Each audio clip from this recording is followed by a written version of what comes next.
One winter in the 12th year of Kangshi's reign, businessmen from Hubei went to Shandong to do business. Now they have to travel by car. It takes 11 or 2 hours to go from Hubei to Shandong. 13 or 4 hours, how could there be a car before? Either ride a horse or drive there, or walk. Life was hard along the way, and he came to Suzhou. Where was Suzhou? Suzhou, which belongs to Anhui province, is particularly famous for its roast chicken. When he thought of roast chicken, the businessman's stomach growled like a drum. It was mainly because he was hungry. It was about 3 o'clock in the morning, and the northwest wind was blowing. Scratching, I really feel that life is hard and not easy. Moreover, there is no one around and you are not alone. Is it easy to do some business? After much effort and walking for nearly an hour, we found a hotel on the side of the road with a small lamp hanging high. Okay, we'll be here tonight. After we go in, we'll first have a pound of beef and a pot of hot wine. After we're full, we'll take a bath and let the little girl squeeze it twice. The businessman thought so, and his feet were never idle. While talking, he had already entered the hotel. When the store owner looked at it, someone came up to him and said, "Sir, all the rooms here are full. Can you find another hotel?" At that time, the businessman was not happy. Why not? Why don't you want the little girl's beef? Where are the other hotels that are open for business in the middle of the night and are kicking the guests out? How do you say this? As a result, the old man in the store overheard the commotion. I guess this old man was the shopkeeper's father and he was very good at talking. He squeaked and said, "It is indeed not easy to go out and travel. However, we are preparing wine and food to entertain the soldiers who have returned from the battlefield to kill the enemy. Since we are young, we really don't have any extra food or drinks to entertain you, but there is a small room on the right as you walk in from here, where you can rest your feet. If you don't mind, you can spend the night there. What do you think?" The businessman thought this would be okay. It would be nice to have a place to shelter from the wind and rain. While they were talking, they were led into the room, and the businessman settled down. But you feel so hungry and thirsty in the middle of the night that you toss and turn in bed unable to sleep. As a result, just as he was fussing and glaring, suddenly there was a noise of people shouting and neighing from outside. It should be the soldiers in the hotel. The businessman was curious, so he stood up from the bed and looked through the crack in the door to see what was going on outside. He just thought that they would have plenty to eat, so I could make some porridge to fill their stomachs. There were many people outside who were soldiers, carrying spears, knives, and guns. Moreover, these soldiers didn't care so much. They just sat on the ground, eating, drinking, talking and laughing. The words they said seemed to be related to the war. I couldn't hear the specific words. After a while, someone among the soldiers shouted loudly. When the general arrived, he shouted loudly, and everyone fell silent. Immediately afterwards, bursts of shouting sounds came from the door. These soldiers went out to meet the general. They were coming from a distance.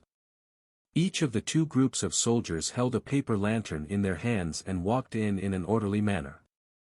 The one in the middle was the general. Look at how powerful the general was, riding a big horse. After getting down immediately, we could clearly see that this general was also strong and tall. With 3 strands of long beard, he walked along the aisle lined with paper lanterns and entered the upper seat. These soldiers were waiting outside the door, waiting to be dispatched. Seeing the general coming to the palace, the shopkeeper personally entertained him. Big fish and meat, paired with fine wine. After the general finished eating, he burped. The businessman looked at the plate and saw that there was no oil left at all. Then he heard the general shout, "All the soldiers are listening, you guys. The expedition has been long, go back and rest, I want to rest too." After the soldiers resigned, the general asked in a low voice, "Are you here? Take it over." As soon as he finished speaking, a little soldier came in from the left door. After he arrived, the shopkeeper closed all the doors and windows. At that time, the businessman was curious. You said this young man's name was Jean. I couldn't tell whether he was a boy or a girl, so I was curious and sneaked around to see what was going on. The businessman tiptoed to the door. Along the crack of the door, he saw a light shining from inside. So he lay down at the crack of the door to see what was going on inside. He saw that there was only a bamboo bed in the room, without a quilt or a pillow. The general shook his neck and made a grunting sound, as if he had cervical spondylosis. As a result, he heard a crunching sound and the general's head was ripped off by himself. The businessman peed his pants just looking at this. Is it possible to survive by tearing off one's own head? But the general's hands were not idle.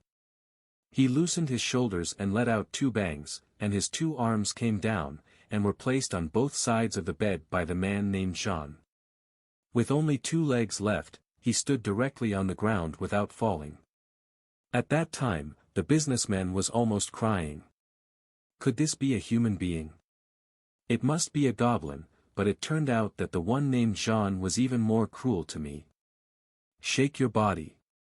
With a click, his waist broke into 2 pieces, and he fell down and fell asleep. As both of them fell asleep, the lights slowly went out. At that time, the businessman was so frightened when he saw this situation that his legs were numb from squatting. He slowly crawled back into the room with his butt sticking out.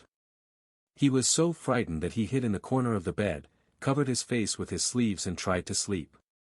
But I couldn't sleep after tossing and turning. After an unknown amount of time, 1 or 2 cock crows came from the distance, and I slowly felt warm. I opened my sleeves and saw that the sky was getting a little brighter at this moment. And he was not in a hotel, but in a desolate cemetery. Surrounded by a wilderness, there are no houses or hotels. And now it was winter. He walked for half an hour in the severe cold and found a hotel. The shopkeeper came to greet the guests. "Sir, do you want to eat or stay?" "Sir, you woke up early enough. It's only 6 o'clock now, so I guess the hotel has just opened." So the businessman told the shop owner everything that happened last night, and asked what hotel I stayed in yesterday. I didn't know the name of the hotel clearly. As a result, the shopkeeper of this hotel said, "As far as I know, there is no hotel there." It turned out that there were ancient battlefields over there, and the story ended here. Are those soldiers, the general, and the old man in the inn all human beings?